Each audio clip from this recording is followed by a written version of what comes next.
Hello and welcome to day 19 of an album a day, going through my vinyl collection. We're talking today about the 1978 release from the first band that I really started following to the point where I started purchasing their back catalog of music and just absolutely fell in love with them, learned tons, still enjoy them to this day, even met a couple of members. And we're talking, of course, about the 1978 issue of Rainbow's Long Live Rock and Roll. I love this cover, beautiful pencil drawing, what looks like parchment paper, nice thick sturdy cardboard, by the way, for the jacket. Kind of a weird design in the back. It's just all, almost looks like a bar here.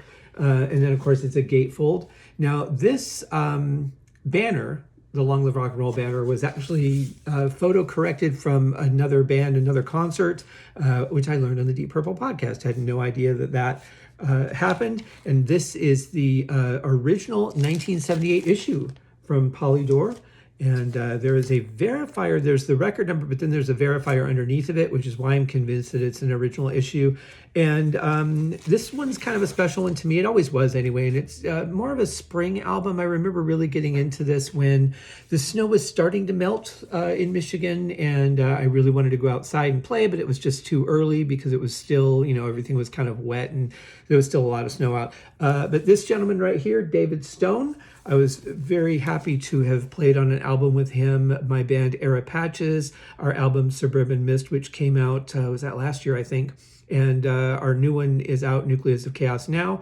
But David was absolutely fantastic to work with, really nice guy. He's also been on the podcast and a lot of fun, very, very talented. Also played with Symphonic Slam, Max Webster, and a fun side story. Richie Blackmore was doing his first live Q&A on Instagram, and Candace Knight was kind of managing the whole thing, and I had written in to see if he had any nice memories of David. And without any hesitation, he's like, oh yeah, David Stone from Symphonic Slam, and went to say some very nice things about him. That was a really nice moment I was happy to share with David. But that's not all, because there is another interesting thing about this particular album.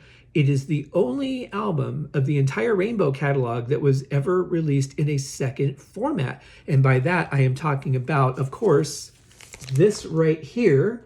And I happen to have the original sleeve as well, which has the sticker on it, which is very nice. But the real gem is what's inside, and that is this beautiful picture disc. Absolutely stunning recreation of the artwork. I don't think this is 180 gram vinyl. It might be 150. It's a little heavier than normal, but anyway, very, very beautifully done. I love when a picture disc is well done and faithfully restores the artwork. So anyway, that's the only album of Rainbows that ever came out on a picture disc, which I find kind of interesting. I would have thought, if any, it would have been Rainbow Rising, but that does not seem to have happened, at least not according to Discogs, where I verify a lot of my sources, the issue of the album, and this picture disc came out in 2012. So the original album 1978, picture disc 2012. Anyway, great stuff. Absolutely stunning album. Cozy Powell, you can't go wrong with him as a drummer. Bob Daisley, you got some Tony Carey, you've got some David Stone, Richie on bass, Ronnie on vocals. I mean, it's just such a fantastic combination of people. Really weird circumstances that it was made under, but the resulting project is absolutely fantastic, and an album that I love very dearly. And plus, to get to work with David is absolutely fantastic. So anyway, Rainbow, long live rock and roll. We'll see you guys tomorrow for another episode of An Album a Day. Cheers.